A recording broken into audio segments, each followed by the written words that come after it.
I never thought my own parents would hand me a rental agreement during Sunday dinner demanding $1,600 monthly, while my 26-year-old brother Austin sat there smirking from across the table. The crisp white paper felt like a slap as Dad slid it toward my plate, explaining matter-of-factly that since I had a stable nursing job at 28, it was time I contributed financially to the household.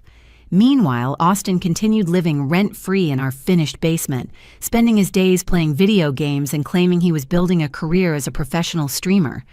The blatant favoritism hit me like a physical blow watching Austin's satisfied expression, as our parents essentially told me I was worth less than nothing to this family. The rental agreement sat on my nightstand for 3 days before I could bring myself to read the fine print. Growing up as the eldest child meant shouldering expectations that Austin never faced. While I maintained a 4.0 grade average through high school and college, Austin barely graduated with a 2.5 and received the same celebration dinner. I worked nights at Romano's restaurant throughout nursing school, coming home exhausted and covered in marinara sauce, while Austin got driven to his part-time job at GameStop twice a week.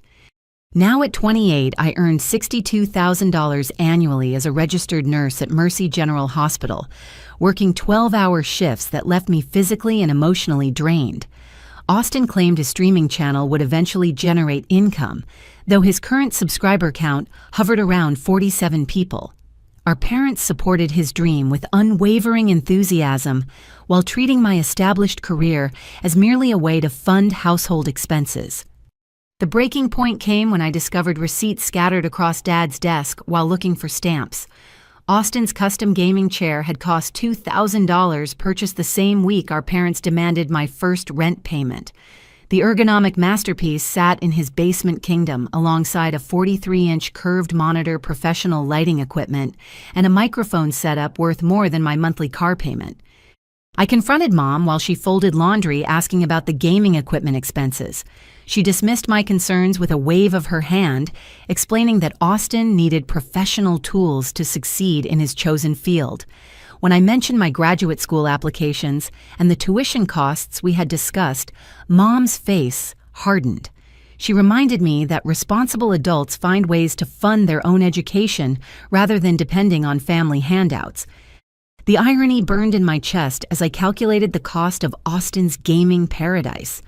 $15,000 in equipment purchased over 6 months, while I was told the family budget couldn't accommodate helping with my master's degree program. Every piece of his setup had been carefully researched and purchased without question, while my textbooks came from used bookstores and online rental sites. Austin's sense of entitlement seemed to grow with each new purchase. He complained when dinner wasn't ready by 6, despite contributing nothing to meal preparation or grocery shopping. He left dishes in the sink for days, expecting Mom to clean up after him like he was still 12 years old. When friends came over, he acted like the house belonged to him, never asking permission or giving advance notice. The most painful part was watching our parents beam with pride when Austin talked about his streaming goals. They hung on every word about potential sponsorship deals and partnership opportunities, treating his fantasies like concrete business plans. Meanwhile, my actual accomplishments at the hospital went largely unnoticed. When I received a commendation for excellent patient care, Dad barely looked up from his newspaper. I began questioning every family interaction, wondering how long this favoritism had shaped our household dynamics. Austin's failures were always explained away as learning experiences, while my mistakes became teaching moments about responsibility and accountability. The double standard felt suffocating, making me wonder if my parents saw me as a daughter or simply a reliable source of income. The rental agreement represented more than just money. It symbolized my permanent status as an outsider in my own family, someone expected to contribute without receiving equal consideration. As I signed the document that night, I made a silent promise to myself that this arrangement would be temporary, even though I had no idea how temporary it would actually become. 3 months into paying rent, I decided to organize my finances more carefully. My nursing salary provided enough income to cover the $1,600 monthly payment, but it meant eliminating any discretionary spending and abandoning plans for vacation time. While reorganizing my bank statements, I noticed our family's financial habits had become increasingly secretive. Dad had always handled household finances with military precision, maintaining detailed spreadsheets and filing systems that rivaled corporate accounting departments. However, recent conversations about money ended abruptly whenever I entered the room. Mom would change subjects when I asked about utility costs or property taxes, claiming these matters were too complicated for me to understand. My curiosity peaked when I found Dad's banking statements accidentally mixed with hospital paperwork I had brought home. The documents revealed our household's financial situation in stark detail, including account numbers and transaction histories I had never seen before. What I discovered made my stomach turn with a mixture of rage and disbelief. Every rent payment I had made over 8 months had been electronically transferred to an account belonging to Austin Michael Rodriguez, my brother's full legal name. Not a single dollar had gone toward mortgage payments, utilities, groceries, or any legitimate household expense. My parents had essentially created a direct income stream from me to Austin, using the pretense of teaching responsibility to fund his lifestyle. The transaction records painted a disturbing picture of financial manipulation. Austin's account received my $1,600 on the 5th of each month, followed by withdrawals for gaming equipment, restaurant meals, entertainment subscriptions, and cash advances that exceeded my monthly contribution.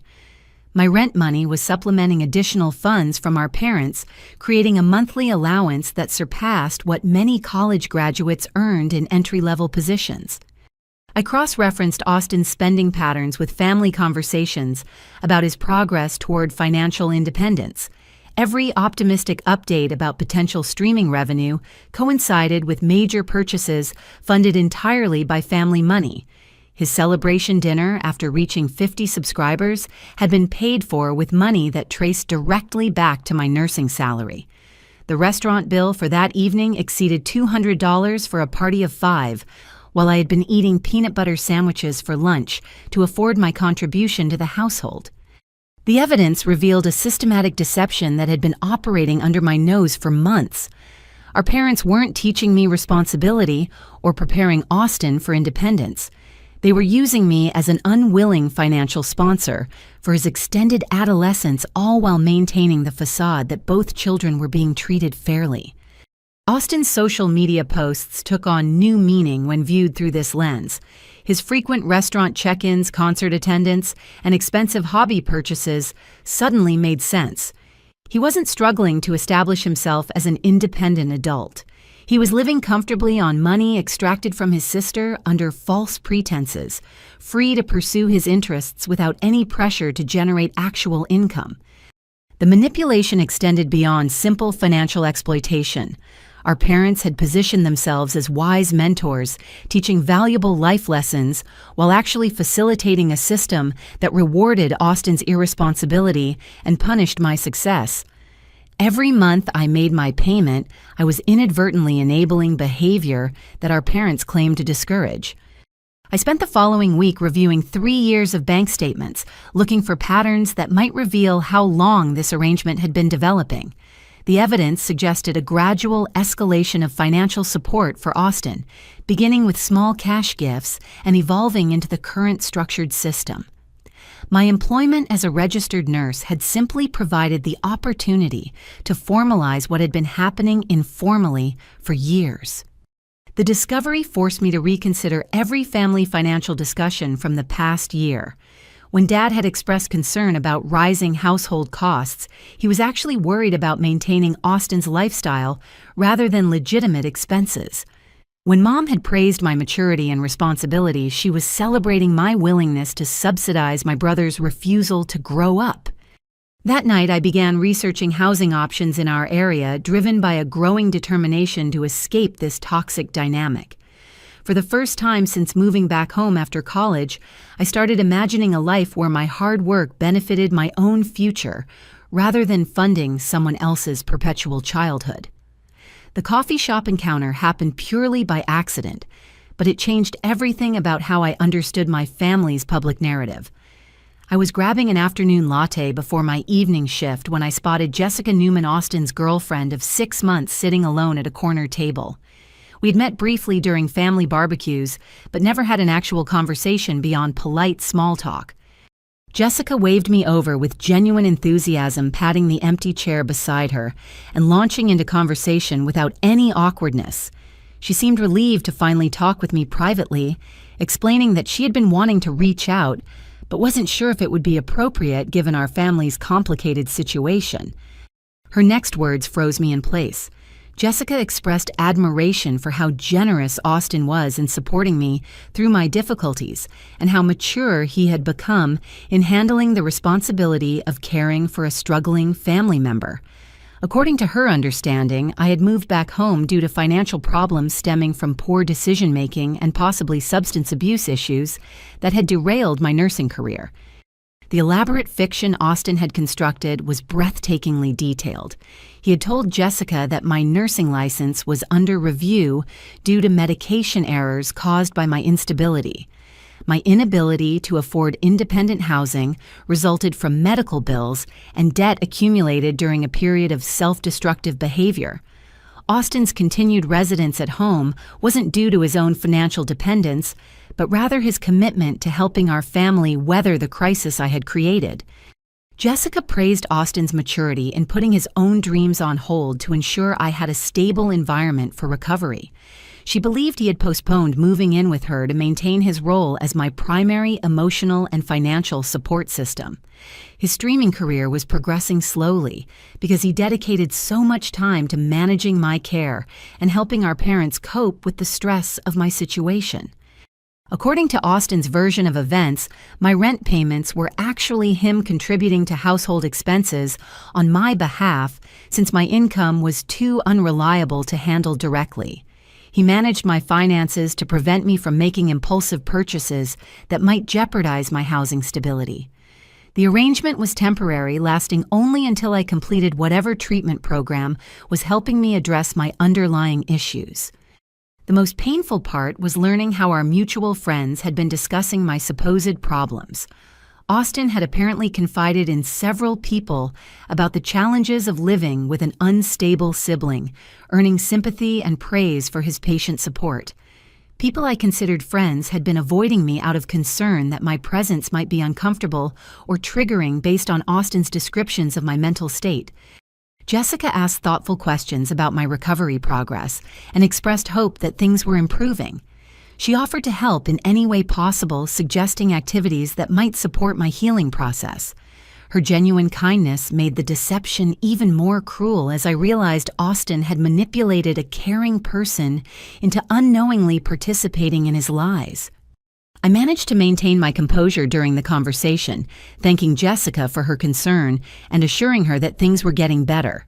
Inside, I was reeling from the discovery that my reputation had been systematically destroyed to support Austin's image as a responsible, caring brother.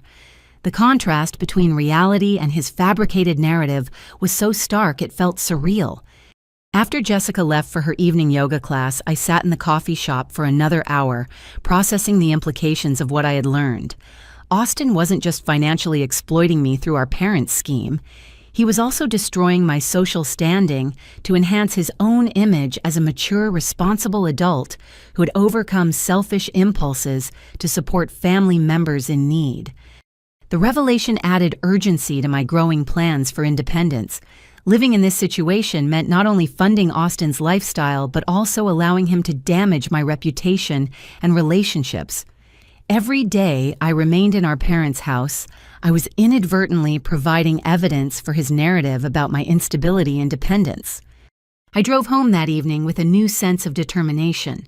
The house hunting that had been a vague future possibility suddenly became an immediate necessity. I needed to escape this toxic environment before Austin's lies caused permanent damage to my personal and professional relationships. More importantly, I needed to reclaim control over my own story and demonstrate through my actions that his version of events was completely fabricated.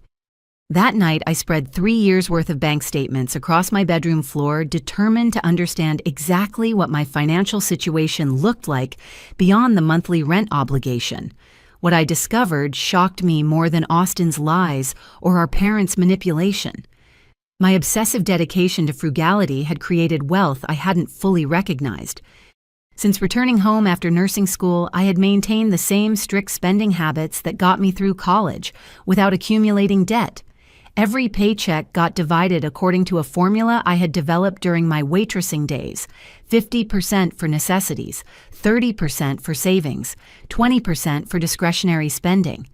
Even after the rent payments began, I had simply eliminated the discretionary category rather than touching my savings rate. My checking account showed the discipline of someone who understood financial insecurity. Groceries came from discount stores where I clipped coupons and shopped sales religiously. Clothing purchases happened twice yearly during clearance events, focusing on quality basics that would last multiple seasons. My 10-year-old Honda Civic received meticulous maintenance to avoid replacement costs, and I performed oil changes and minor repairs myself using YouTube tutorials. Entertainment expenses barely registered on my monthly budgets. While Austin attended concerts and sporting events regularly, I found free activities like hiking library events and community festivals. Streaming subscriptions and cable television were luxuries I had eliminated years earlier, preferring books from the public library and podcasts during my commute to work. The numbers told a remarkable story of accumulation. My primary savings account contained $43,000 built through consistent deposits over 36 months of employment. A separate emergency fund held $18,000 money I hadn't touched, despite the temptation during particularly frustrating months of paying rent to my parents. My retirement account showed steady contributions that had grown to $26,000, bolstered by my employer's matching program and conservative investment choices. Adding workplace benefits painted an even stronger picture. 3 weeks of paid vacation time had gone unused for 2 consecutive years, creating additional cash value I could claim if necessary. My health insurance through the hospital covered dental and vision care, eliminating major medical expenses that plagued many people my age. Professional development funds provided $1,200 annually for continuing education money I had been saving rather than spending on optional certifications. The total surprised even me: $87,000 in liquid assets plus benefits and earning potential that most people my age would envy. I had been so focused on meeting monthly obligations and maintaining my aggressive saving rate that I hadn't calculated my overall financial position in months. The discipline that felt like deprivation had actually created genuine wealth and options. My earning potential added another dimension to consider. Registered nurses in our metropolitan area commanded higher salaries at specialty hospitals, and private clinics opportunities I hadn't pursued while living at home. Travel nursing positions offered significant pay increases for professionals willing to work short-term contracts in different cities. Per diem shifts at multiple facilities could substantially increase my annual income without requiring a permanent job change. The contrast with Austin's financial situation became even more stark when viewed this way. While he spent money faster than our parents could provide it, I had quietly built a foundation for genuine independence. His expensive equipment purchases represented debt and obligation. My savings represented freedom and choices. Real estate websites became my obsession over the following days.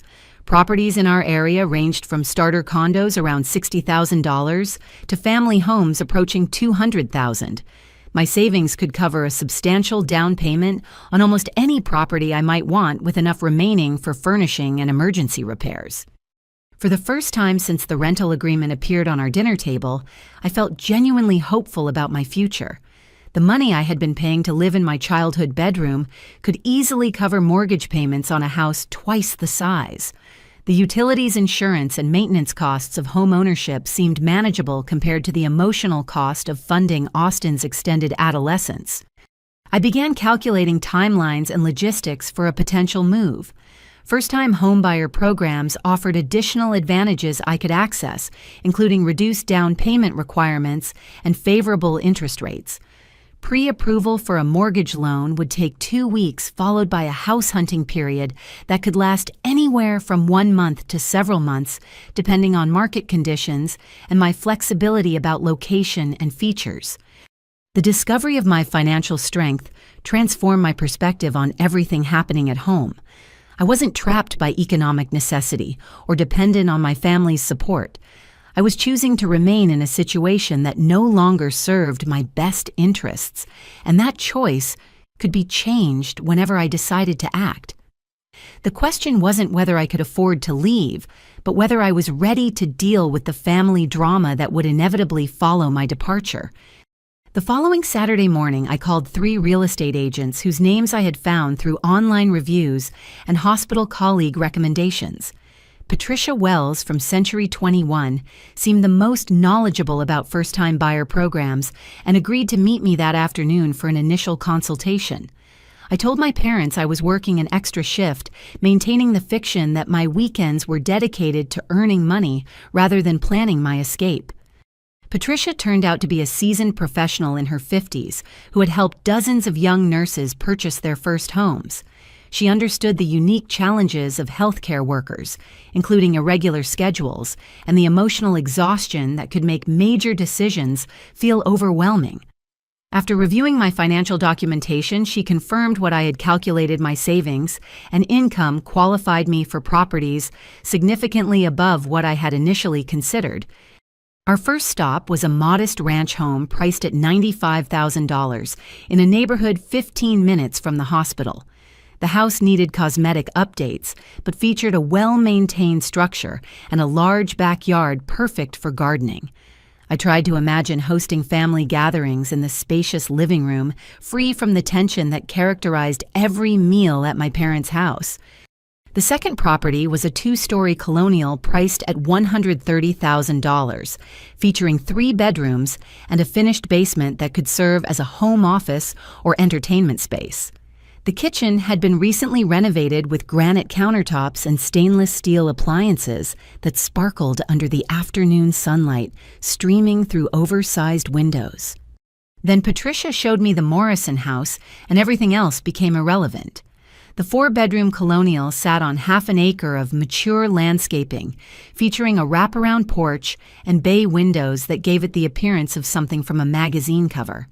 The asking price was $165,000 higher than I had planned to consider, but still within reach, given my financial position. Mrs. Claire Morrison greeted us at the front door with a warmth that immediately put me at ease. She was a woman in her 60s with silver hair and paint-stained fingers, clearly an artist based on the canvases visible through the living room doorway. Her husband Robert emerged from what appeared to be a woodworking shop, wiping sawdust from his hands and apologizing for his casual appearance. The house tour revealed why the Morrisons were reluctant to sell. Every room showed evidence of decades spent creating a loving family home. Built-in bookshelves lined the hallway filled with novels, photo albums, and mementos from family vacations. The kitchen island bore scars from years of meal preparation, cookie baking, and homework sessions that had shaped 3 children into successful adults. As we walked through the master bedroom with its cathedral ceiling and walk-in closet, Mrs. Morrison mentioned that they were downsizing to a retirement community in Florida. The house had become too large for just the 2 of them, but they wanted to ensure it went to someone who would appreciate the character and history embedded in every corner. During our conversation about the neighborhood and local amenities, Mrs. Morrison asked about my family and background. When I mentioned my brother, Austin, her expression shifted subtly. She exchanged a meaningful glance with her husband before asking if Austin was the young man who had dated their daughter, Sarah, for approximately 2 years. The temperature in the room seemed to drop as the Morrisons shared what they knew about Austin's relationship with Sarah. Their 24-year-old daughter had met Austin through mutual friends and initially been charmed by his confidence and big dreams about his streaming career. The relationship had progressed quickly, with Austin spending increasing amounts of time at their house and eventually moving some of his belongings into Sarah's room. What followed was a pattern of behavior that made my stomach sink with recognition. Austin had gradually begun borrowing money from Sarah for various emergencies and opportunities related to his streaming goals. Small amounts, at first $20 or $30 for equipment upgrades or networking events. Over time, the requests became larger and more frequent, always accompanied by detailed explanations about how the investment would pay off within weeks. Sarah had been working as a medical assistant while taking evening classes toward becoming a physician's assistant. Her savings account, built through careful budgeting and part-time work, became Austin's primary funding source for increasingly expensive gaming equipment and promotional activities. When she questioned the lack of returns on these investments, Austin would become defensive and accuse her of not supporting his dreams. The financial manipulation had escalated to include emotional abuse that left Sarah questioning her own perceptions and judgment. Austin convinced her that her concerns about money reflected a lack of faith in their relationship and his potential for success. He isolated her from friends who expressed worry about his behavior, claiming they were jealous of their connection and trying to sabotage his career. The breaking point came when Sarah discovered Austin had been using her credit card information to make purchases without permission. Gaming equipment, restaurant meals, and entertainment expenses totaling over $4,000 had been charged to her account over a 3-month period.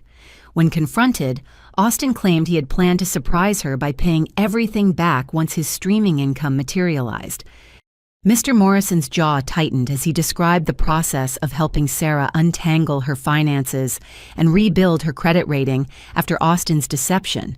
They had considered legal action but ultimately decided that cutting all contact and focusing on Sarah's recovery was more important than pursuing criminal charges. Sarah had moved to Denver for a fresh start, where she was completing her physician's assistant program without the emotional baggage of Austin's manipulation. The Morrisons' account of Austin's behavior towards Sarah felt like looking into a mirror that reflected my own experience from a different angle. The same pattern of entitlement manipulation and financial exploitation that characterized his relationship with our family had been replicated in his romantic relationship. The lies he told about my mental health and financial stability seemed consistent with his willingness to gaslight Sarah about her legitimate concerns. Mrs. Morrison studied my face as she finished the story, clearly wondering how much I knew about my brother's true character. When I acknowledged that Austin's behavior sounded familiar, she nodded with the sad understanding of someone who had watched a young person they cared about suffer unnecessarily. Despite the disturbing revelations about Austin, I found myself even more drawn to the Morrison house. The family's warmth and honesty felt like a stark contrast to the deception and manipulation that defined my current living situation. Standing in their beautiful kitchen, I could envision hosting dinner parties where guests felt genuinely welcome rather than calculating financial obligations. Patricia sensed my emotional connection to the property and suggested we discuss potential offer strategies during our drive back to her office. The Morrisons had been upfront about receiving 2 previous offers that fell through due to financing issues, making them particularly interested in working with a buyer who had solid financial credentials and genuine appreciation for their home. That evening, I sat in my childhood bedroom surrounded by real estate listings and mortgage pre-approval documents, feeling more hopeful about my future than I had in months. The Morrison house represented more than just independence from my family's dysfunction. It symbolized the possibility of creating my own life story, one where hard work and integrity led to genuine happiness rather than exploitation and manipulation. The following week brought an unexpected opportunity when both my parents announced a 4-day trip to visit Dad's elderly brother in Phoenix. They claimed Uncle Frank needed help organizing his finances and preparing for a potential move to assisted living, though I suspected this was also a chance for them to escape the growing tension around household finances that my rent payments had temporarily resolved. Austin decided to spend the weekend at Jessica's apartment, giving me complete privacy to explore our family home without interruption. I'd been curious about certain locked drawers and filing cabinets in Dad's study for months, particularly since discovering the real destination of my rent money. This seemed like the perfect opportunity to understand the full scope of my family's financial planning and my place within their long-term strategy. Dad's study had always been his private domain, a wood-paneled room filled with financial magazines, tax documents, and investment portfolios that he managed with obsessive attention to detail. As a child, I had been strictly forbidden from touching anything in this room, while Austin received casual explanations about money management and investment strategies that were supposedly preparing him for future responsibilities. The main filing cabinet opened easily once I located the key, hidden inside a hollowed-out dictionary on the bookshelf, a hiding place Dad had used since my childhood. The files were organized with typical precision taxes, insurance investments, estate planning, and household expenses. Each category contained years of documentation that revealed patterns of financial decision-making I had never fully understood. The estate planning folder contained documents that made my blood pressure spike with indignation. A revised will dated just 3 months earlier showed that Austin would inherit 60% of our parents' assets, including the family home, while I would receive 40%, consisting mainly of financial accounts and personal property. The disparity was justified in attached notes explaining that Austin would need additional support due to his entrepreneurial pursuits and delayed entry into traditional employment. More disturbing was a series of legal documents prepared by the family attorney outlining plans to transfer partial ownership of the house to Austin as a gift for his upcoming 27th birthday. The paperwork would make him a legal co-owner of the property, protecting his inheritance rights and ensuring he could never be forced to leave regardless of our parents' future financial circumstances. The implications were staggering. While I was paying $1,600 monthly to live in my childhood bedroom, our parents were actively working to give Austin permanent ownership rights to the same property. They viewed me as a tenant, whose contributions helped subsidize the household, while treating Austin as a future homeowner, whose comfort and security took precedence over any other family considerations. A folder labeled Household Planning contained spreadsheets projecting family expenses over the next 5 years, including estimates for Austin's continued financial support and my projected rent contributions. The calculations assumed I would remain living at home indefinitely, with my monthly payments increasing annually to offset inflation and Austin's growing needs as he established his streaming career. The most shocking discovery was a series of email exchanges between our parents and Austin discussing the rent arrangement. Austin had actually suggested increasing my monthly payment to $2,000, arguing that nurses earned substantial salaries and could easily afford higher contributions to family expenses. Our parents had rejected this proposal, not out of consideration for my financial well-being, but because they worried about pushing me to move out before Austin was ready for complete independence. The correspondence revealed Austin's attitude toward our living arrangement with disturbing clarity. He viewed my presence as convenient financial support for the household that allowed our parents to maintain his lifestyle without dipping into their retirement savings. My departure would create a budget shortfall that might require him to contribute income he didn't currently generate or force our parents to reduce his monthly allowance. Property tax records showed that our parents had refinanced the house twice in recent years, extracting equity to fund renovations and Austin's various expensive purchases. The current mortgage balance was significantly higher than I had realized, meaning my rent money wasn't just supporting Austin's lifestyle, but also covering increased monthly payments on debt incurred for his benefit. Bank statements revealed the full scope of Austin's monthly support, which extended far beyond my rent contributions. Our parents provided an additional $800 monthly for his personal expenses, plus irregular payments for equipment upgrades, entertainment, and what appeared to be gambling losses based on withdrawal patterns from local casinos and online gaming sites. The gambling revelation added another layer to Austin's deception. While presenting himself as a dedicated professional gamer, building a legitimate business, he was apparently losing substantial amounts of money on traditional gambling activities that had nothing to do with his streaming career. The pattern of casino withdrawals coincided with periods when he would become particularly moody and secretive behaviors our parents attributed to the stress of building his online presence. I photographed the most damaging documents using my phone, creating evidence of the systematic financial manipulation and inheritance inequality that characterized our family's legal planning. The proof would be invaluable if Austin or our parents ever tried to deny the favoritism that had shaped every major family decision for years.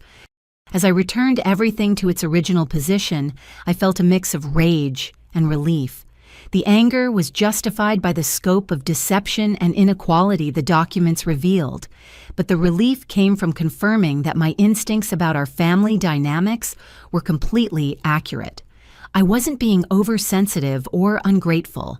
I was being systematically exploited to fund my brother's extended adolescence while being excluded from equal consideration in our family's future planning. The discovery made my house hunting feel even more urgent and justified. Every month I remained in this situation, I was contributing to a system designed to benefit Austin at my expense.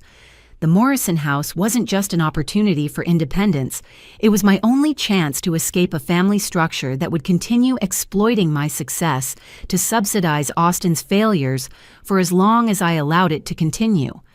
That night I called Patricia and scheduled another viewing of the Morrison house for the following weekend.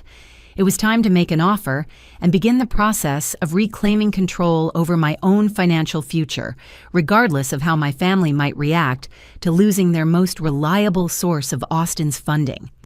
Monday morning brought a call from Patricia with exciting news and sobering realities.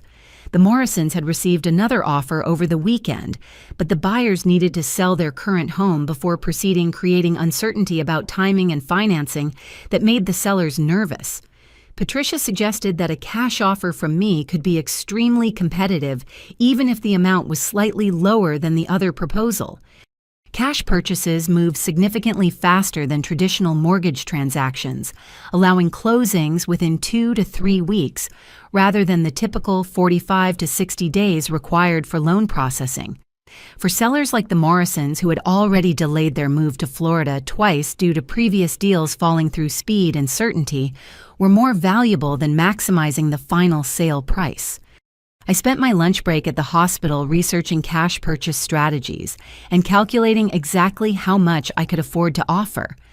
My $87,000 in savings could cover a substantial portion of the Morrison house price, but I would need to maintain some reserves for moving expenses, initial repairs, and emergency funds that financial advisors recommended keeping for homeownership.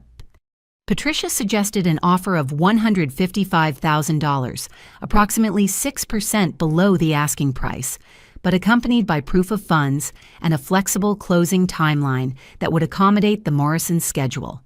The strategy prioritized demonstrating my seriousness and financial capability rather than negotiating the lowest possible price. That afternoon, I met Patricia at her office to prepare the formal offer documents. The process required more paperwork than I had anticipated, including bank statements, employment verification, and a pre-inspection agreement that would allow me to identify any major problems before finalizing the purchase. Patricia explained each document carefully, ensuring I understood the legal obligations and timelines involved in making a cash offer. The offer presentation was scheduled for Wednesday evening at the Morrison house, giving me 48 hours to second-guess every aspect of this decision. I oscillated between excitement about owning my first home and anxiety about making such a major financial commitment without consulting anyone in my family. The irony wasn't lost on me that the same relatives who demanded detailed explanations about my spending habits were completely unaware that I was about to purchase real estate. Wednesday arrived with unseasonably warm weather that made the Morrison house look even more appealing as Patricia and I walked up the front steps. Mrs. Morrison served homemade lemonade on the wraparound porch, while her husband reviewed my offer documents with the careful attention of someone who understood the significance of this transaction for everyone involved. The Morrisons accepted my offer within 20 minutes of reviewing the terms. Mrs. Morrison's eyes filled with tears as she explained that they had been hoping to find a buyer who would appreciate the home they had spent 32 years perfecting. My nursing career and obvious emotional connection to the property convinced them that their house would be loved and maintained by someone who understood its value beyond simple real estate investment. The celebration was brief, however, as the home inspection revealed issues that would require significant additional investment. The 40-year-old electrical system needed complete updating to meet current safety codes, estimated at $18,000. The roof showed signs of wear that would require replacement within 2 years, adding another $14,000 to my projected expenses. Plumbing updates and HVAC improvements brought the total required repairs to $32,000. Patricia recommended negotiating with the sellers to reduce the purchase price or contribute toward repair costs, but I was too emotionally invested to risk losing the house over money. I agreed to proceed with the original offer price and handle all repairs myself, understanding that this decision would consume nearly my entire savings account, plus require a small personal loan to complete everything properly. The financial commitment was staggering when viewed objectively. My total investment would approach $200,000 when purchase price repairs and moving expenses were combined. This represented virtually every dollar I had saved over 3 years of aggressive budgeting and financial discipline, leaving me with minimal emergency reserves and no flexibility for unexpected expenses. Despite the financial stretch, I felt more confident about this decision than any major choice I had made since finishing nursing school. The house represented genuine ownership and control over my living environment, things that no amount of money could purchase while remaining in my family's manipulative system. Every dollar spent on repairs would increase the value of property I owned rather than subsidizing Austin's lifestyle indefinitely. The inspection period also revealed the full scope of work required to make the house truly comfortable. Kitchen appliances were outdated, but functional, requiring eventual replacement that could wait until my finances recovered from the initial purchase. Hardwood floors throughout the main level needed refinishing, a project I could tackle gradually using weekend time and sweat equity rather than professional contractors. Patricia connected me with reliable contractors who specialized in working with first-time homebuyers, understanding the budget constraints and timeline flexibility that characterized most young professionals. The electrical work required immediate attention for safety reasons, but other improvements could be phased over several months or even years, depending on my financial recovery and personal priorities. I scheduled vacation time from the hospital to oversee the most critical repairs planning, to work additional shifts, later to accelerate my financial recovery. The overtime opportunities in nursing provided excellent hourly rates that would help offset the unexpected expenses, though it would mean longer work, weeks for the foreseeable future. The closing date was set for 3 weeks later, giving contractors time to complete essential electrical and plumbing work before I took official ownership. I would continue living at my parents' house during this transition period, maintaining the fiction that nothing had changed, while secretly preparing for the most dramatic exit from their financial manipulation that I could imagine. The mortgage pre-approval process had been surprisingly smooth with my credit score and employment history, generating favorable interest rates despite the unconventional nature of financing renovations alongside the purchase. My debt-to-income ratio remained excellent even with projected mortgage payments, giving me confidence that homeownership was financially sustainable rather than simply emotionally satisfying. Every evening after work, I drove by the Morrison house to check on repair progress and imagine my life as an independent homeowner. The wraparound porch would be perfect for morning coffee and evening relaxation after long hospital shifts. The spacious kitchen would allow me to experiment with cooking techniques I had never attempted in my parents' cramped space, where Austin monopolized meal planning around his gaming schedule. The electrical work began on a Tuesday morning while I was pulling a double shift at the hospital covering for a colleague whose child had emergency surgery. I had given the contractors my spare key and detailed instructions about accessing the house, trusting the Morrison family's recommendation that these were reliable professionals who could work unsupervised. My plan was to check on progress that Saturday morning before my weekend shift, bringing coffee and donuts to thank the workers and assess how much additional work remained before the closing date. I arrived at 7:30, expecting to find the electrical crew preparing for another day of updating wiring and installing new circuit breakers throughout the house. Instead, I found Austin's silver Honda Accord parked in my driveway alongside a rusted pickup truck I didn't recognize. Voices carried from the basement area where the main electrical panel was located, including Austin's distinctive laugh that always preceded his most arrogant moments. My heart rate spiked as I realized my brother was somehow inside the house I had purchased, without any member of my family's knowledge. I entered through the front door as quietly as possible, hoping to understand what was happening before revealing my presence.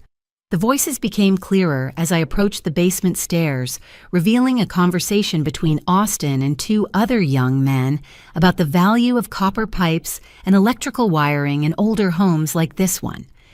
The three of them were systematically removing copper plumbing fixtures and stripping electrical wire from walls, apparently believing this was an abandoned house where theft would go unnoticed. Austin directed the operation with casual confidence, explaining which materials had the highest resale value and how to remove components without damaging surrounding structures. My fury reached a boiling point as I watched Austin instruct his friends to focus on the kitchen and bathroom areas where copper pipes were most accessible. This was my house purchased with money I had earned through years of careful saving and hard work. Austin was literally stealing from me while having no idea that his victim was his own sister. I descended the basement stairs with my phone already recording, capturing clear audio and video evidence of Austin's criminal activity before announcing my presence. The three men froze when they realized they weren't alone, with Austin's face cycling through confusion, recognition, and panic as he processed the implications of being caught by me in what he believed was someone else's property. "What the hell are you doing in my house?" I demanded, continuing to record as Austin struggled to formulate an explanation that might minimize his legal exposure. Austin's initial response was predictably defensive, claiming they had permission to remove materials from what they understood was a renovation project. When pressed for details about who had granted this permission, his story quickly fell apart under the weight of obvious lies and contradictions. The conversation took a dramatically worse turn when Austin, clearly panicking about the criminal implications of his situation, began accusing me of various illegal activities that might explain my presence in this house. His desperation led him to suggest that I was involved in drug dealing or prostitution accusations that revealed both his ignorance about my financial situation and his willingness to destroy my reputation to protect himself. In his frantic attempt to deflect responsibility, Austin accidentally revealed information that explained much about his recent behavior and our family's financial stress. He mentioned needing money to cover gambling debts accumulated over several months of increasingly risky betting on sports events and online casino games. The admission about gambling debts was followed by details about borrowing money from people who weren't patient about repayment schedules. Austin had apparently accumulated obligations to several individuals who were becoming increasingly aggressive about collecting what they were owed, creating pressure that had led to this desperate attempt to steal copper for quick cash. More disturbing was Austin's casual mention of taking money from Grandma Helen's Medicare checks, describing this theft as temporary borrowing that he planned to repay once his financial situation improved. He seemed genuinely surprised when I reacted with horror to this admission, apparently viewing theft from our elderly grandmother as a reasonable solution to his self-created problems. Austin's friends, who had initially seemed supportive of his leadership in this copper theft operation, began distancing themselves as they realized the full scope of his criminal activities and family dysfunction. They left quickly after Austin's revelations about gambling and elder abuse, clearly wanting no association with someone whose problems extended far beyond simple property theft. The confrontation continued for nearly an hour as I documented Austin's admissions about various illegal activities, while he alternately attempted to justify his behavior and minimize its significance. His complete lack of remorse about stealing from our grandmother was particularly disturbing, revealing a level of moral bankruptcy that exceeded even my worst expectations about his character. By the time Austin finally left, I had recorded enough evidence to support criminal charges for breaking and entering theft and elder abuse. More importantly, I had gained insight into the financial pressures that were driving increasingly desperate behavior from my brother and by extension our parents, who were apparently aware of at least some of his gambling problems. The incident transformed my understanding of why our family's financial manipulation had become so systematic and intense. Austin wasn't just irresponsible and entitled, he was actively engaged in criminal behavior that threatened the family's financial stability and legal standing. My rent money wasn't just supporting his lifestyle, it was potentially funding illegal gambling and covering debts to dangerous people. That evening, I called the contractors to assess damage from Austin's attempted theft and accelerate the timeline for essential security improvements. New Loxa security system and motion-activated cameras became immediate priorities rather than eventual upgrades, ensuring that my property would be protected from future criminal activity by Austin or anyone else. The renovation project had suddenly become about more than creating a comfortable home. It was about establishing a safe refuge from family members whose behavior had crossed lines I hadn't imagined possible. Every dollar spent on security felt like an investment in protecting not just my property, but my sanity and safety from relatives who viewed my success as something they could exploit or destroy for their own benefit. The recording of Austin's confession about stealing from Grandma Helen's Medicare checks haunted me throughout my weekend shifts at the hospital. Elder abuse was a serious crime that I had reported on behalf of patients multiple times, but confronting it within my own family felt completely different and infinitely more complicated. Grandma Helen lived in a senior community about 20 minutes from our family home in a modest apartment she had chosen after selling the house, where she raised 4 children, including my father. At 82, she remained sharp mentally, but struggled with arthritis that made daily tasks challenging. Her fixed income from Social Security and a small pension provided enough for basic needs, but left little flexibility for emergencies or extras. I visited her Tuesday evening after finishing an early shift, bringing her favorite chocolate chip cookies from the bakery near the hospital, and planning to approach the subject of Austin's theft as gently as possible. Grandma Helen greeted me with the enthusiasm she always showed when any family member visited, though I noticed she seemed more frail than during my last visit 6 weeks earlier. Her apartment was immaculate despite her physical limitations, with family photos arranged on every available surface and houseplants thriving under her careful attention. She served tea in delicate china cups that had belonged to her mother, treating my impromptu visit like a special occasion worthy of her finest belongings. The conversation began with typical questions about my work at the hospital and whether I was dating anyone seriously, topics that allowed us to ease into more comfortable interaction before I raised difficult subjects. Grandma Helen expressed concern about my apparent weight loss, noting that I looked tired and stressed compared to my usual appearance. When I mentioned seeing Austin recently and asked how he had been treating her, Grandma Helen's expression shifted subtly. She carefully set down her teacup and studied my face for several seconds before asking why I wanted to know about Austin specifically.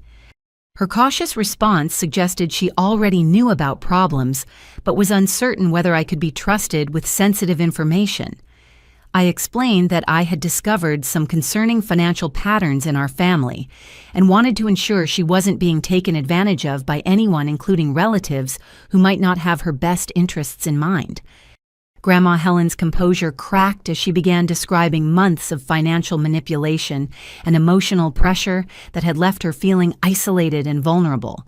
Austin had been visiting her twice weekly for over 6 months, initially bringing flowers and spending time listening to her stories about our family history and her late husband's military service. The visits had gradually shifted to include requests for small financial help with emergencies that prevented Austin from contributing to household expenses at home. $20 or $30 at first, always accompanied by detailed explanations about streaming equipment that would soon generate income to repay these temporary loans. Over time, Austin's requests had become demands, accompanied by emotional manipulation about family loyalty and his dedication to caring for elderly relatives. He convinced Grandma Helen that my parents were struggling financially and that her contributions were helping maintain family stability during a difficult period. The most disturbing aspect was Austin's systematic isolation of Grandma Helen from other family members who might question his behavior. He told her that my parents were too proud to ask for help, directly making her financial support a secret that demonstrated her wisdom and generosity. She was instructed not to mention these arrangements during family gatherings to avoid embarrassing my father. Austin had escalated to taking her Medicare checks, directly claiming this was more efficient than asking her to write personal checks for specific amounts. He promised to deposit the money and return any portions not needed for family expenses, but these refunds never materialized, and his explanations became increasingly vague when pressed for details. The financial abuse was accompanied by emotional manipulation that left Grandma Helen questioning her own judgment and memory. Austin would become angry when she asked about missing money, accusing her of forgetting conversations where she had agreed to these arrangements. He suggested that her concerns about finances reflected confusion that might require family intervention in her living situation. My parents' complicity became clear as Grandma Helen described phone calls where my mother had reinforced Austin's version of events without directly acknowledging the financial arrangements. Mom had assured Grandma Helen that Austin was being responsible about managing money and that her concerns probably reflected normal aging-related anxiety about finances. The implicit threat was clear. Questioning Austin's behavior could result in family members deciding she was no longer capable of independent living. This fear of losing her autonomy had kept Grandma Helen silent about theft that she recognized but felt powerless to stop. When I showed Grandma Helen the recording of Austin admitting to taking her Medicare money, her relief was immediate and overwhelming. She had been documenting the theft in a small notebook hidden in her bedroom, keeping detailed records of dates, amounts, and Austin's explanations, because she suspected the situation might eventually require proof. Her documentation was meticulous and damaging, showing a pattern of escalating theft over 8 months that totaled nearly $14,000. Austin's signatures appeared on checks he had convinced her to sign in blank, supposedly for her convenience, but actually enabling him to withdraw amounts far exceeding what she had agreed to provide. Grandma Helen had been saving additional money in a separate account that Austin didn't know existed, specifically to ensure she could survive financially if his theft left her unable to pay rent or medical expenses. This emergency fund contained $6,000 she offered to contribute toward my house renovations money she insisted on giving me to ensure Austin could never steal it. The conversation lasted nearly 3 hours as Grandma Helen shared the full scope of Austin's manipulation and our parents' enabling behavior. She expressed relief that someone finally believed her concerns and had evidence to support criminal charges if necessary. More importantly, she provided contact information for elder services and a family law attorney who specialized in financial abuse cases. These resources would be essential if Austin's behavior required legal intervention to protect Grandma Helen and potentially other elderly family members from similar exploitation. As I prepared to leave that evening, Grandma Helen made me promise to keep her updated about my house purchase and to visit regularly once I moved out of my parents' home. She understood that my independence would protect me from the same financial manipulation she had endured, and she wanted to ensure our relationship could continue without interference from relatives whose behavior had become increasingly problematic. The drive home gave me time to process the full implications of what I had learned. Austin's criminal behavior extended beyond simple theft to include systematic abuse of a vulnerable elderly person who trusted him completely. The pattern suggested he would continue escalating his exploitation unless forced to stop through legal consequences or complete removal of his access to potential victims. The evidence I had gathered about Austin's criminal behavior and our parents' financial manipulation required careful strategic planning before any confrontation could occur. I needed to control the timing and circumstances of revealing what I knew to maximize the impact while protecting myself from potential retaliation or attempts to discredit my discoveries. My first step was creating a comprehensive backup of all evidence, including photographs of legal documents, recordings of Austin's confessions, copies of Grandma Helen's financial records, and bank statements showing the flow of my rent money directly to Austin's account. I stored copies with Patricia, my real estate agent, and mailed additional sets to my personal attorney and a trusted colleague at the hospital. The house closing was scheduled for the following Friday, giving me exactly 1 week to execute a plan that would demonstrate my financial independence while exposing the systematic deception that had characterized our family's financial relationships for months. The timing felt perfect. I would own my new home before revealing anything that might prompt desperate attempts to sabotage my escape from their manipulation. I decided to stage a fake financial crisis that would force my family to reveal their true priorities and demonstrate how completely they depended on my income to maintain Austin's lifestyle. The plan required convincing acting and careful attention to details that would make my supposed employment problems seem realistic and urgent. Tuesday morning, I called in sick to work something I had done only twice in 3 years of hospital employment. I spent the day researching common reasons for nursing license suspensions and creating a believable narrative about medication errors that might result in temporary employment termination. The story needed to be serious enough to justify immediate financial consequences, but not so severe that it would damage my actual professional reputation. That evening, I returned home looking appropriately distressed and requested a family meeting to discuss a serious situation that had developed at work. My parents and Austin gathered in the living room with expressions ranging from mild concern to annoyance at having their evening routines interrupted for what they assumed would be another one of my responsible adult problems. I began with a carefully rehearsed explanation about a medication error I had allegedly made during a particularly busy shift the previous week. According to my fabricated story, I had administered the wrong dosage of insulin to a diabetic patient, resulting in a dangerous blood sugar crisis that required emergency intervention. The patient had recovered completely, but hospital administration was conducting a formal investigation that could result in my termination and potential nursing license suspension. My parents' initial reaction was exactly what I had expected: immediate concern about how this crisis might affect our household finances, rather than worry about my professional reputation or emotional well-being. Dad's first question was whether I would be able to continue working during the investigation, while Mom asked about the timeline for resolving the situation and returning to normal income levels. Austin's response revealed his complete ignorance about my actual value to the family's financial stability. He suggested that losing my nursing job might be a good opportunity for me to explore other career options that didn't require such long hours and stressful working conditions. His casual dismissal of my profession demonstrated that he had no understanding of how much money I contributed to maintaining his lifestyle. When I explained that the investigation could last several months and would likely result in at least temporary unemployment, the family's panic began to surface. Dad started calculating household expenses and asking detailed questions about my savings account and ability to continue paying rent during a period of reduced income. I explained that hospital policy prohibited discussing details of ongoing investigations, but that I would likely be suspended without pay within the next few days pending the outcome of administrative review. My savings account could cover personal expenses for several months, but continuing to pay $1,600 monthly for rent would quickly exhaust my emergency funds.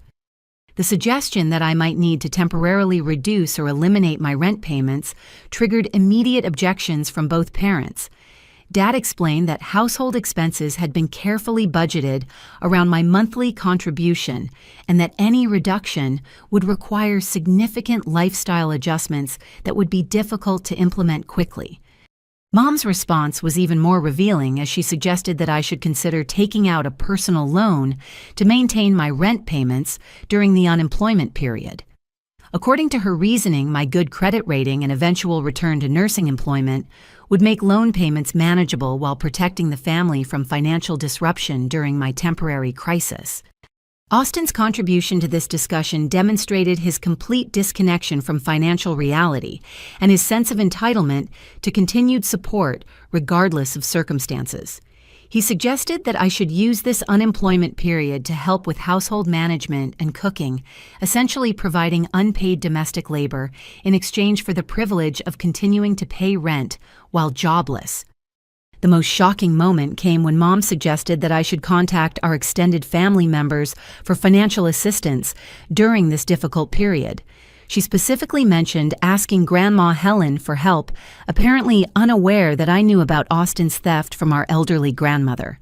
The casual suggestion that I should exploit the same vulnerable relative, Austin, had been stealing from revealed the moral bankruptcy that characterized our family's approach to financial problem solving. When I expressed reluctance to burden Grandma Helen with my employment problems, Dad became defensive about the family's financial situation and explained that everyone needed to contribute according to their abilities during challenging times.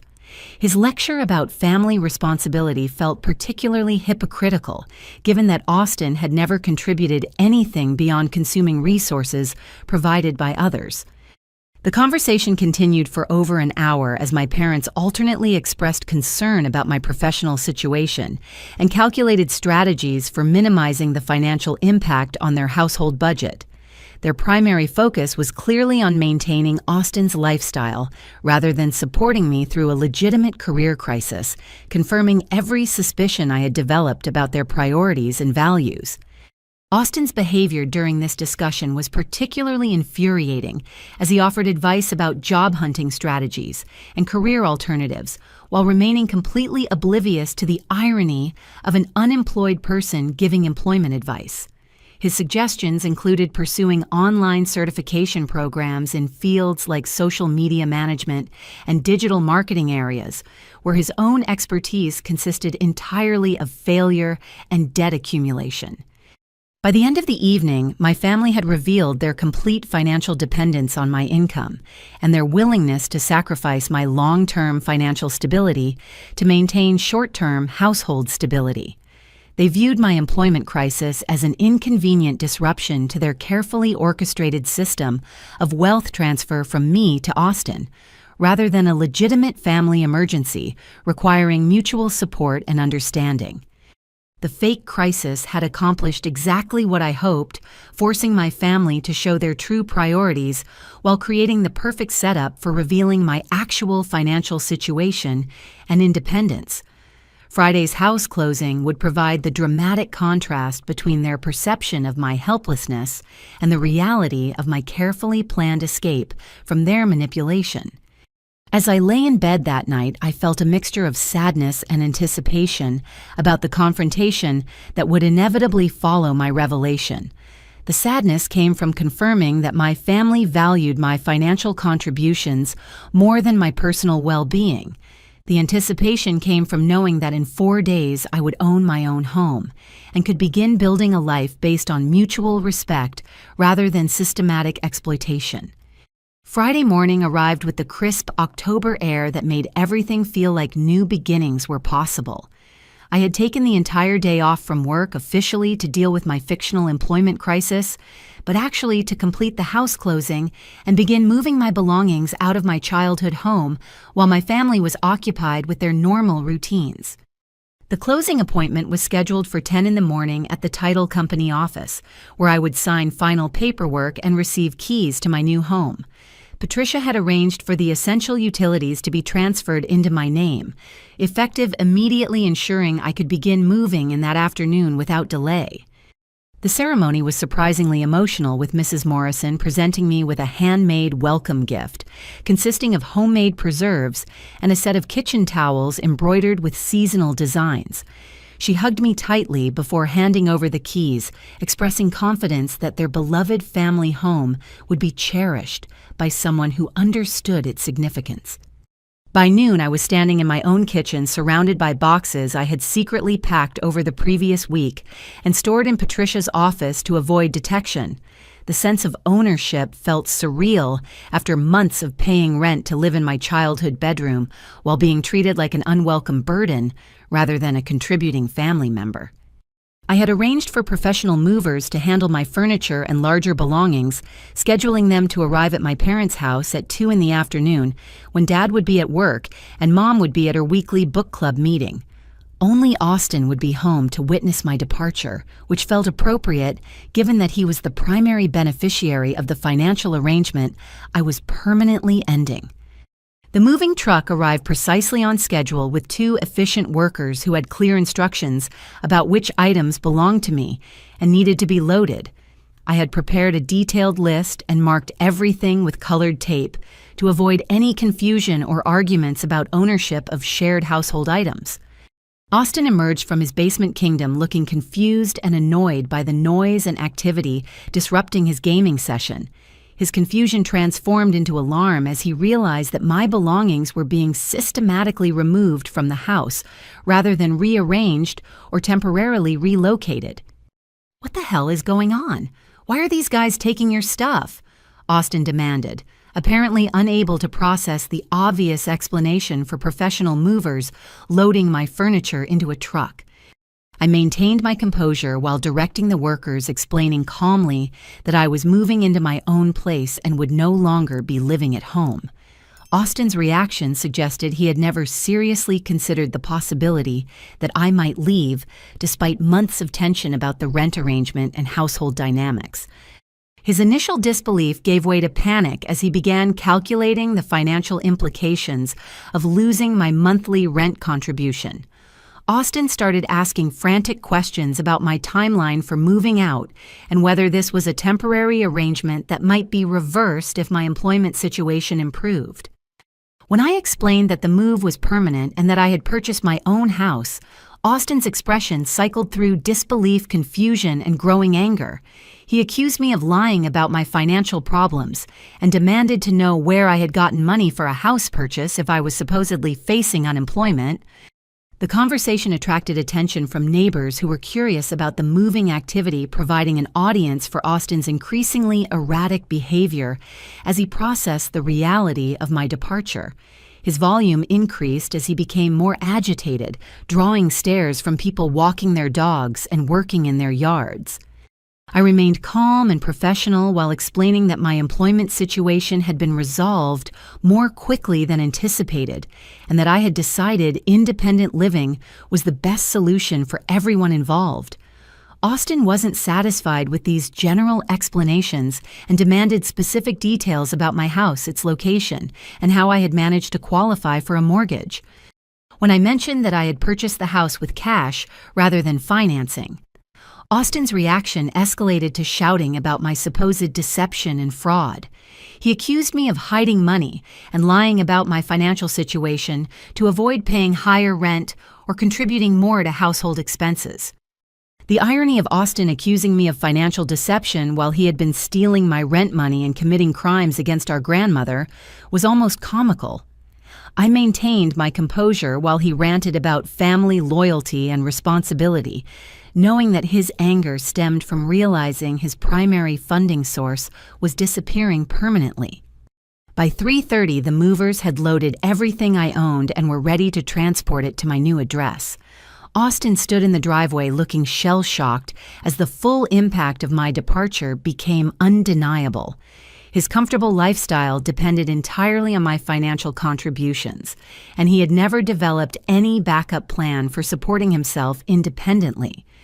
I left a sealed envelope on the kitchen counter addressed to our parents containing a brief letter explaining that I had moved out and would contact them soon to discuss the change in living arrangements. I deliberately provided no details about my new address or contact timeline, wanting to control when and how additional family conversations would occur. The drive to my new house felt triumphant, with the moving truck following behind, carrying everything I owned toward a future where my success would benefit my own goals rather than subsidizing someone else's irresponsibility. The autumn landscape looked particularly beautiful, as if the universe was celebrating my escape from a toxic situation that had been limiting my potential for growth and happiness. Unloading my belongings into rooms that belonged entirely to me felt like emerging from a prison sentence I had been serving without realizing the full extent of my confinement. Every piece of furniture looked better in my new space, as if it had been waiting for a setting where it could be appreciated rather than merely tolerated. That evening, I sat on my wraparound porch with a glass of wine, watching the sunset paint my neighborhood in golden light, while my phone buzzed with increasingly frantic messages from Austin and my parents. I had turned off the ringer and would respond to their communications when I felt ready to engage with their shock and anger about my independence. The silence felt luxurious after months of walking on eggshells to avoid triggering arguments about money responsibility and family obligations. My new home offered peace that I hadn't realized was missing from my life, along with the satisfaction of knowing that every dollar I spent on mortgage payments and maintenance was building equity in property I owned, rather than funding someone else's extended adolescence. Sunday evening brought the inevitable family confrontation I had been anticipating since moving out 3 days earlier. My parents had left multiple voicemails demanding immediate explanations for my sudden departure, while Austin had sent a series of increasingly desperate text messages about household financial obligations and my responsibility to provide advance notice before making major life changes. I had chosen to respond by inviting them to dinner at my new house, giving them my address, and suggesting they arrive at 6 o'clock for what I described as an important family discussion. The invitation was deliberately casual in tone, providing no hints about the evidence I had compiled or the confrontation they were about to experience. Dad's silver Mercedes pulled into my driveway at exactly 6, followed by Austin's Honda, with its distinctive dented rear bumper from a parking mishap he had never bothered to repair. I watched from my living room window as they approached my front door, noting their expressions of grudging admiration for my house, mixed with obvious confusion about how I had managed to afford such a substantial property. Mom's first comment upon entering was about the beautiful hardwood floors and spacious layout, followed immediately by questions about my mortgage payment and whether I had considered the full costs of homeownership, including taxes, insurance, and maintenance. Her tone suggested genuine concern mixed with suspicion about my financial planning and decision-making process. Dad toured the main floor with the critical eye of someone evaluating a real estate investment, commenting on original architectural details and recent renovation work, while obviously calculating the property's value and my required down payment. His questions about my financing arrangements were more direct, reflecting his background in business and his suspicion that something didn't add up about my supposed financial crisis and subsequent home purchase.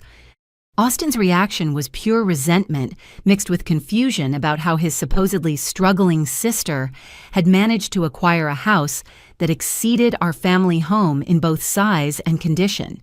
He made pointed comments about the expensive kitchen appliances and high-quality furnishings, clearly wondering where I had hidden the money for such luxurious purchases. I served dinner in my new dining room using the beautiful china set that Mrs. Morrison had included with the house sale as a gesture of goodwill toward the home's next caretaker. The formal table setting created an atmosphere of celebration that felt appropriate for my new independence, while also establishing my role as hostess in my own space, rather than dependent child in someone else's home. The conversation remained superficially pleasant through the main course, with my family offering congratulations on my new home while fishing for details about my financing arrangements and long-term plans. I deflected their questions with general comments about mortgage programs for healthcare workers and first-time buyer incentives, maintaining the mystery that was clearly frustrating all three of them. Over dessert, I began revealing what I had discovered about our family's financial arrangements, starting with the bank statements showing my rent money being transferred directly to Austin's personal account.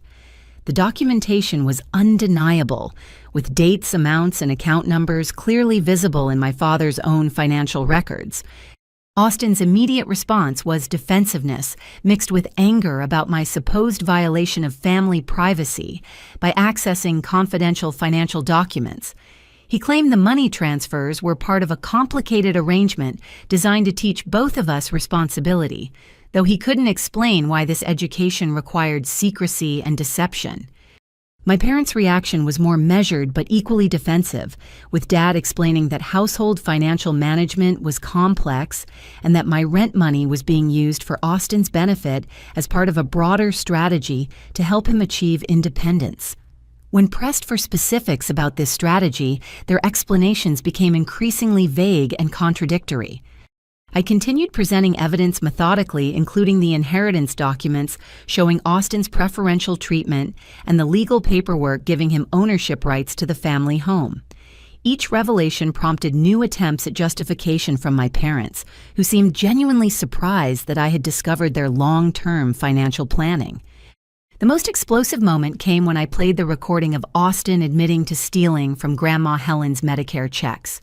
The audio was crystal clear, capturing not only his confession about the theft, but also his casual attitude about exploiting an elderly family member for gambling money. Austin's face went white as his own voice filled my dining room, describing in detail how he had convinced our grandmother to sign blank checks and then withdrawn amounts far exceeding what she had agreed to provide. The recording also captured his admissions about gambling debts and his complete lack of remorse about stealing from someone who trusted him completely. My parents' reaction to the recording was immediate denial, followed by desperate attempts to minimize the significance of what they had just heard. Mom claimed that Austin had exaggerated his actions for dramatic effect, while Dad suggested that elderly people often become confused about financial arrangements and might misunderstand normal family assistance. When I presented Grandma Helen's meticulous documentation of the theft, including dates, amounts, and copies of forged checks, their denials crumbled into stunned silence. The evidence was overwhelming and impossible to explain away as misunderstanding or confusion. Austin's response was to attack my motives for investigating family finances, accusing me of trying to destroy relationships out of jealousy about his potential streaming success. He claimed that my accusations were retaliation for years of resentment about our parents' support for his entrepreneurial ambitions. The conversation escalated as I systematically demolished every lie and justification they had constructed to explain their behavior. Austin's streaming career was revealed as a complete failure, generating no income despite thousands of dollars in equipment purchases. My parents' claims about teaching responsibility were exposed as cover for systematic favoritism that had characterized every family financial decision for years. The most satisfying moment was revealing the full scope of my own financial success, including my savings account balance and the cash purchase of my house. Their assumptions about my dependence and vulnerability were completely shattered by evidence of wealth accumulation that had occurred while they were exploiting me to fund Austin's failures. Austin's reaction to learning about my financial independence was pure rage, mixed with panic about losing his primary funding source. He accused me of being selfish and ungrateful, claiming that family members had obligations to support each other during difficult times, regardless of personal financial goals. The irony of Austin lecturing me about family obligations while he had been stealing from our grandmother and lying about my mental health wasn't lost on anyone in the room. My parents' attempts to defend his behavior became increasingly desperate as they realized the full scope of the deception I had uncovered. By the end of the evening, our family's carefully constructed narrative about responsibility, fairness, and mutual support had been completely demolished by documentary evidence of systematic manipulation and criminal behavior. The truth was finally exposed, leaving my relatives to confront the reality of their actions and their consequences. The week following my family confrontation brought an unexpected series of conversations with neighbors, relatives, and family friends who had apparently been aware of Austin's problematic behavior and our parents' favoritism for years. Their willingness to finally speak openly about what they had observed revealed the extent to which our family dysfunction had been visible to the broader community. Mrs. Patterson, who lived 2 houses down from my parents, stopped by my new home Tuesday evening with a casserole and congratulations on my move. During our conversation on the front porch, she mentioned how relieved she was that I had finally escaped what she described as an obviously unhealthy family situation. Her observations were surprisingly detailed and accurate. She had noticed Austin's expensive car purchases, despite his apparent unemployment, his frequent late-night departures to local casinos, and his aggressive behavior toward delivery drivers and service workers who came to the house. Mrs. Patterson had also observed my parents' differential treatment, noting that I was never included in family vacation trips, despite being the only family member with stable employment. More disturbing were her accounts of neighborhood complaints about Austin's behavior during parties and gatherings at our family home. Multiple residents had contacted my parents about noise violations, property damage, and suspicious activities involving Austin's friends. These complaints had been dismissed or ignored, creating ongoing tension between our family and the surrounding community.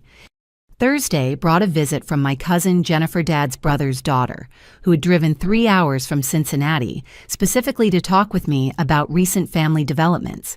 She had heard about my house purchase through our extended family network and wanted to understand what had prompted such a dramatic change in my living situation. Jennifer's perspective on our family dynamics was illuminating and validating. She described years of family gatherings where relatives had privately discussed their concerns about Austin's treatment of me and our parents' obvious favoritism. Extended family members had noticed that I was excluded from gift-giving traditions, family photos, and celebration events that included Austin as the honored guest. The most shocking revelation was that multiple relatives had offered to help me with college expenses, graduate school tuition, and other financial needs, but these offers had been intercepted by my parents and declined without my knowledge. Uncle Richard had specifically set aside money to support my nursing education, only to be told that I preferred to maintain my independence and didn't want family assistance. Jennifer had personally witnessed conversations where Austin had described me as mentally unstable and financially irresponsible, spreading the same lies about my supposed problems that he had told Jessica and his other friends. These character assassinations had been accepted by family members who rarely saw me at gatherings due to my work schedule and my parents' apparent reluctance to include me in family activities. Weekend brought contact from Dr. Sarah Morrison, the daughter of the family who sold me my house calling from Denver, where she was completing her physician assistant program. She had heard about my house purchase from her parents and wanted to express support for someone who had escaped the same family manipulation she had experienced with Austin. Sarah's account of her relationship with Austin provided additional context for understanding his pattern of exploitation and abuse. The financial manipulation I had discovered was consistent with his treatment of her, including the same lies about temporary emergencies and future income that would justify immediate financial support. More importantly, Sarah described the systematic isolation and emotional abuse that had accompanied Austin's financial exploitation. He had convinced her that her concerns about money reflected character flaws and relationship problems rather than legitimate responses to his manipulative behavior. The psychological damage from his gaslighting had required months of therapy to overcome. Sarah's recovery process included reconnecting with friends and family members who'd been driven away by Austin's manipulation and control tactics.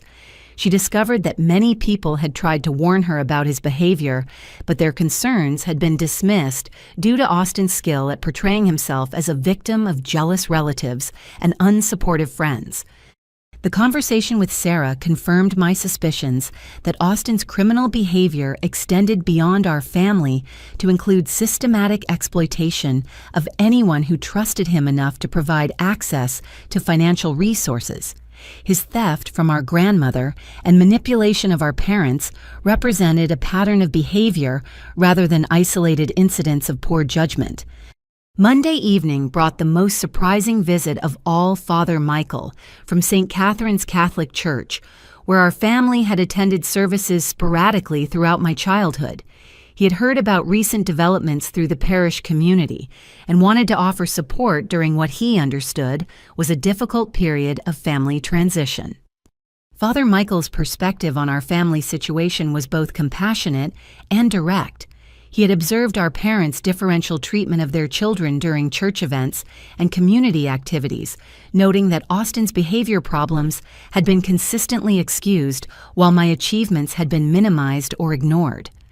The priest had also received reports about Austin's gambling activities from parishioners who had encountered him at local casinos and card games. These observations had prompted pastoral conversations with my parents about enabling behavior and the importance of accountability in family relationships, discussions that had apparently been dismissed or ignored. Most significantly, Father Michael had been contacted by our grandmother about Austin's theft and the family's refusal to address his criminal behavior. Grandma Helen had sought spiritual guidance about her obligation to report crimes committed by family members, particularly when those crimes affected her ability to maintain her independence and dignity. The priest's visit concluded with an offer to facilitate family counseling sessions aimed at rebuilding trust and establishing healthier relationship patterns. He emphasized that reconciliation would require accountability from those who had caused harm, particularly regarding criminal behavior that had affected vulnerable family members.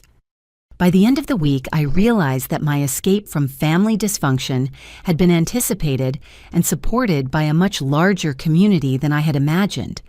The isolation I had felt within my own family was countered by a network of observers who had recognized the manipulation and were relieved to see me finally establishing independence. The community's awareness of our family's problems also meant that Austin's lies about my mental health and financial stability had never been as convincing as he believed. Most people had recognized his accusations as projection and manipulation, understanding that someone with my professional achievements and community involvement was unlikely to be struggling with the problems he described. This broader perspective gave me confidence that my decision to expose our family's dysfunction was justified and necessary. The criminal behavior and systematic manipulation I had discovered weren't secrets that needed protection. They were problems that required accountability and consequences to prevent further harm to vulnerable family members and community members. The documentation I had gathered about Austin's theft from Grandma Helen's Medicare checks prompted a meeting with elder abuse specialists at the county prosecutor's office the following Wednesday. I brought copies of all evidence, including bank statements, forged checks, audio recordings, and Grandma Helen's detailed financial records showing the pattern of systematic theft over 8 months. Detective Maria Santos from the Economic Crimes Unit explained that Medicare fraud was a federal offense that triggered automatic investigations by multiple agencies once formally reported. Austin's theft of government benefits qualified as a serious felony that could result in substantial fines, restitution requirements, and potential imprisonment depending on the total amount stolen and his cooperation with investigators. The investigation would also examine my parents' knowledge of and participation in Austin's criminal activities, particularly their use of my rent money to cover shortfalls created by his gambling and theft. Financial records showing the flow of stolen money through family accounts could establish conspiracy charges if prosecutors determined my parents had knowingly participated in laundering proceeds from elder abuse. Grandma Helen met with investigators Thursday morning, providing testimony that corroborated every detail of my evidence, while adding additional examples of manipulation and threats Austin had used to maintain her silence. Her composure and detailed documentation impressed the detectives, who noted that elderly fraud victims rarely maintained such thorough records of financial crimes. The federal investigation moved quickly once formal charges were filed. Austin was arrested the following Tuesday at our parents' house, where he was served with warrants for his arrest on charges of Medicare fraud, elder abuse, and mail theft. The arrest occurred during one of his streaming sessions, creating a dramatic interruption that was accidentally broadcast to his minimal online audience. Local news coverage of Austin's arrest focused on the elder abuse aspects of his crimes, identifying him as a 26-year-old man who had systematically stolen government benefits from his elderly grandmother to fund gambling activities. The story included interviews with elder services advocates who emphasized that financial abuse of seniors was a growing problem, requiring aggressive prosecution. My parents' reaction to Austin's arrest was immediate panic, followed by desperate attempts to minimize their own legal exposure. They contacted a criminal defense attorney who explained that their knowledge of Austin's crimes and their use of my rent money to supplement his income could result in federal conspiracy charges. The financial implications for our parents became apparent when investigators froze bank accounts containing money that could be traced to Austin's theft. The family home faced potential seizure under asset forfeiture laws designed to recover proceeds from federal crimes, creating the possibility that they could lose their primary residence to pay restitution to Medicare and our grandmother. Austin's initial court appearance was scheduled for the following week, where he would face formal charges and potential bail restrictions that could prevent him from accessing additional elderly victims or family financial resources.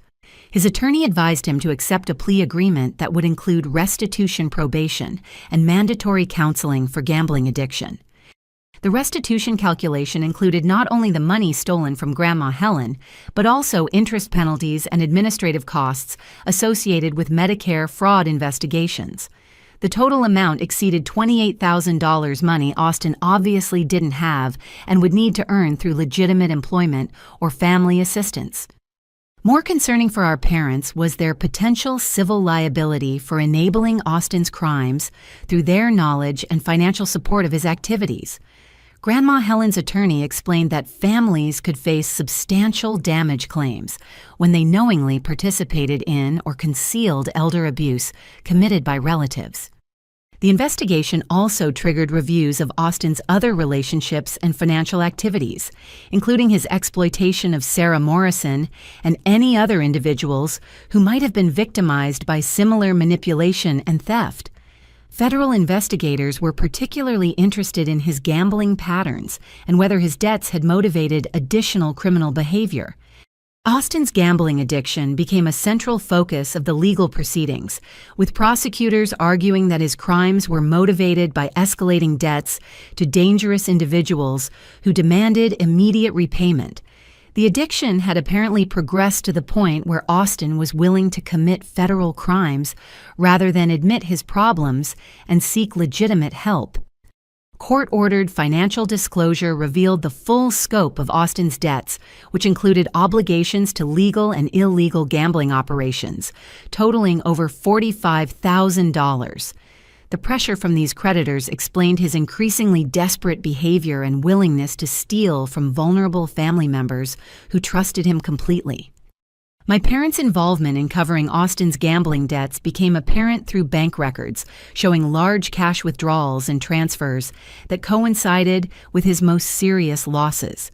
Their enabling behavior had inadvertently funded illegal gambling operations while providing Austin with the resources necessary to continue his destructive behavior. The federal investigation expanded to include potential money laundering charges related to my parents' handling of stolen funds, particularly their use of my rent money to support Austin's lifestyle, while knowing about his criminal activities. The complexity of the financial transactions suggested systematic efforts to conceal the source of money used to maintain his gambling and living expenses. By month's end, our family faced potential legal consequences that could include federal convictions for all three participants, substantial financial restitution, and asset forfeiture that would leave them homeless and bankrupt. The elaborate system of financial manipulation that had seemed so clever and sustainable was revealed as criminal conspiracy with devastating consequences. Austin's plea agreement required admission of guilt for all charges, cooperation with ongoing investigations, and participation in gambling addiction treatment programs that could last several years. The criminal conviction would prevent him from accessing financial services and employment opportunities for years, effectively destroying any chance of legitimate career success. The investigation's findings validated every concern I had raised about our family's dysfunction, while demonstrating that Austin's behavior had criminal consequences extending far beyond interpersonal manipulation. The legal system was finally providing accountability that our family had been unwilling to enforce through normal relationship boundaries. 6 months after Austin's arrest and conviction, I stood in my fully renovated kitchen preparing Thanksgiving dinner for a family gathering that would have been impossible under our previous toxic dynamics. The morning light streamed through new windows I had installed during spring renovations, illuminating a home that had become a sanctuary of peace and genuine hospitality. Grandma Helen arrived first, looking healthier and more confident than she had in years. The stress of financial abuse had lifted from her shoulders once Austin was legally prevented from contacting her, and restitution payments began restoring her stolen Medicare benefits. She brought homemade dinner rolls and stories about her new volunteer work at the senior center activities she could afford to enjoy now that her income was secure.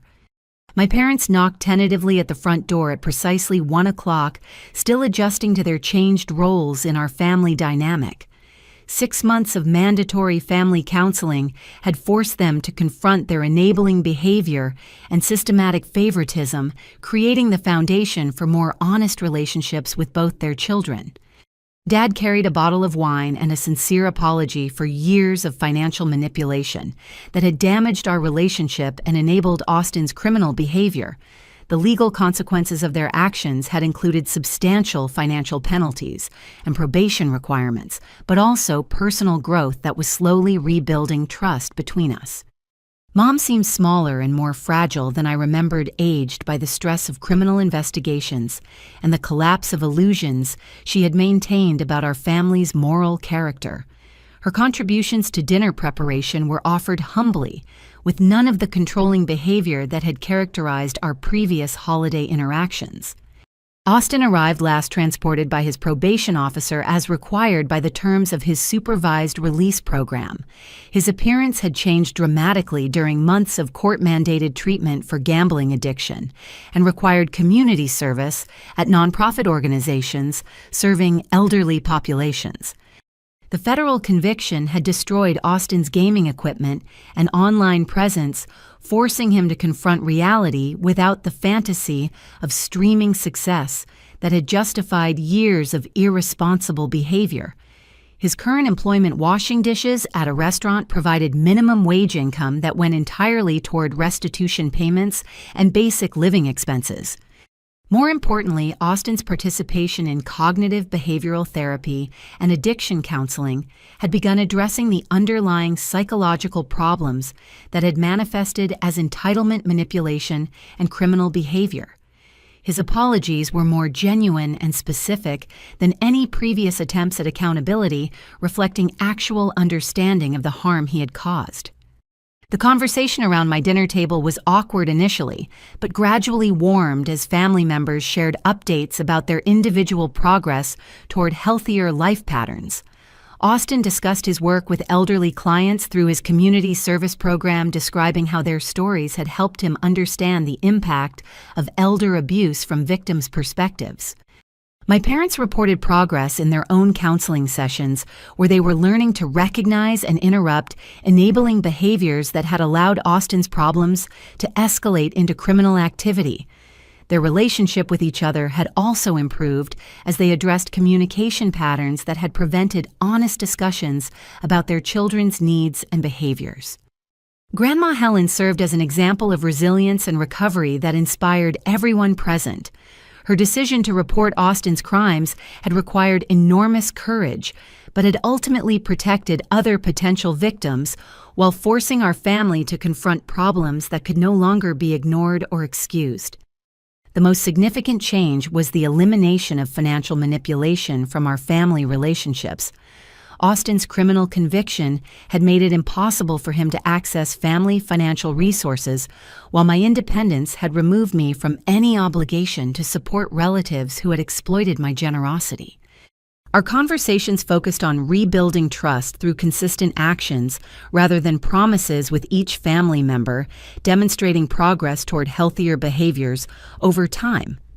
Austin's compliance with legal requirements and treatment programs was slowly earning him opportunities for supervised family interactions that might eventually develop into genuine relationships.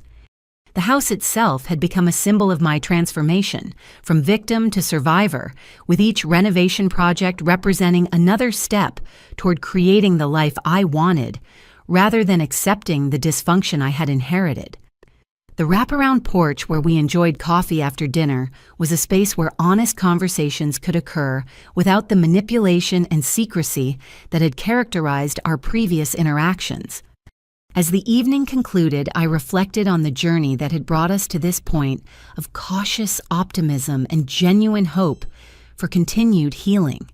The discovery of Austin's crimes and our parents' enabling behavior had been devastating, but had ultimately created opportunities for growth that wouldn't have been possible without complete honesty about our family's problems. Austin's legal consequences would continue for years, but his participation in treatment programs and genuine efforts toward accountability suggested that recovery was possible, even after serious criminal behavior.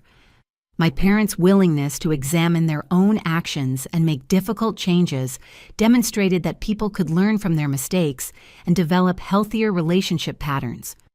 Most importantly, I had learned that self-preservation wasn't selfish when it involved protecting myself from exploitation and abuse. Creating boundaries and demanding accountability hadn't destroyed our family. It had forced us to build relationships based on mutual respect, rather than manipulation and enabling. The peace I felt in my own home represented more than financial independence or comfortable living space. It reflected the deeper satisfaction of knowing that I had found the courage to confront family dysfunction and create the life I deserved, even when that process required difficult decisions and temporary isolation from people I loved. As I cleaned up after dinner and prepared for the week ahead, I felt grateful for the strength that had carried me through this transformation, and optimistic about the future relationships we were slowly building on foundations of honesty, accountability, and genuine care for each other's well-being.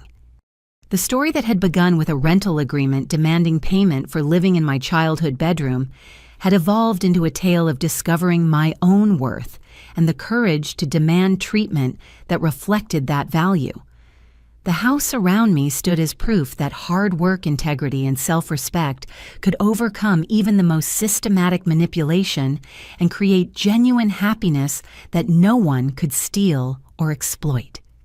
Have you ever found yourself in a situation where family members took advantage of your success or generosity? How did you handle setting boundaries with relatives who seem to value your contributions more than your well-being? I'd love to hear your thoughts and experiences in the comments below. If this story resonated with you, please give it a like and subscribe for more content about overcoming family dysfunction and building healthy relationships. And don't forget to share this with anyone who might need encouragement to prioritize their own well-being and create the life they deserve. Thank you for taking this journey with me, and I hope you find the courage to choose yourself when others won't choose you first.